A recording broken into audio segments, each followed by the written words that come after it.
शिव जी की कृपा पाने के लिए करें प्रदोष व्रत तथा प्रदोष व्रत का यह पौराणिक कथा जरूर सुनें।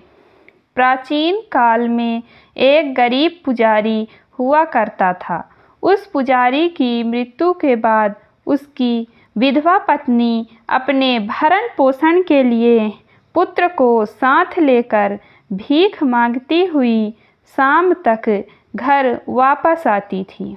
एक दिन उसकी मुलाकात विदर्भ देश के राजकुमार से हुई, जो कि अपने पिता की मृत्यु के बाद दर दर भटकने लगा था। उसकी यह हालत पुजारी की पत्नी से देखी नहीं गई। वह उस राजकुमार को अपने साथ अपने घर ले आई और पुत्र जैसा रखने लगी। एक दिन पुजारी की पत्नी अपने साथ दोनों पुत्रों को सांडिल्य ऋषि के आश्रम ले गई। वहाँ उसने ऋषि से शिव जी के प्रदोष व्रत की कथा एवं विधि सुनी तथा घर जाकर अब वह भी प्रदोष व्रत करने लगी। एक बार दोनों बालक वन में घूम रहे थे। उनमें से पुजारी का बेटा तो घर लौट गया, परंतु राजकुमार वन में ही रह गया। उस राजकुमार ने गंधर्व कन्याओं को क्रीड़ा करते हुए देखा तो उनसे बात करने लगा। उस कन्या का नाम अंशुमति था। उस दिन वह राजकुमार घर देरी से लौटा। राजकुमार दूसरे दिन फिर से उसी जगह पहुंचा जहां अंशुमति अपने माता पिता से बात कर रही थी। तभी अंशुमति के माता पिता ने उस राजकुमार को पहचान लिया तथा उससे कहा कि आप तो विदर्भ नगर के राजकुमार हो ना, आपका नाम धर्मगुप्त है।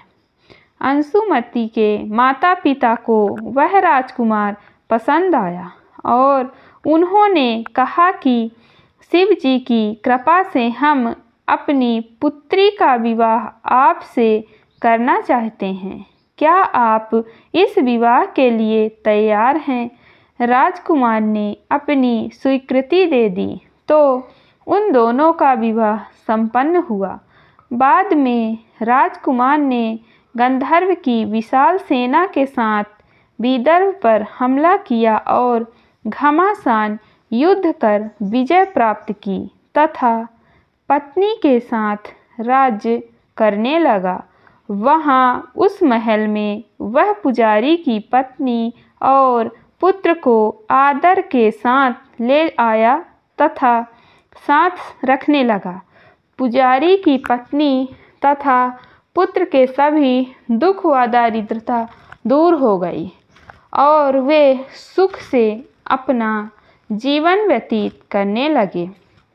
एक दिन अंशुमति ने राजकुमार से इन सभी बातों के पीछे का कारण और रहस्य पूछा।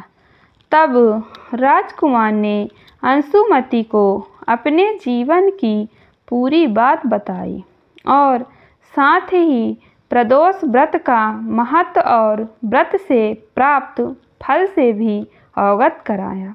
उसी दिन से प्रदोष व्रत की प्रतिष्ठा व महत्व बढ़ गया तथा मान्यता अनुसार लोग यह व्रत करने लगे।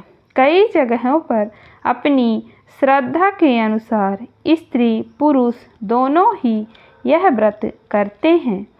इस व्रत को करने से मनुष्य के सभी कष्ट और पाप नष्ट होते हैं एवं मनुष्य को अभीष्ट की प्राप्ति होती है। बोलिए शंकर भगवान की जय। मित्रों, अगर आपको हमारी वीडियो अच्छी लगे तो वीडियो को लाइक करें तथा चैनल को सब्सक्राइब करें। धन्यवाद।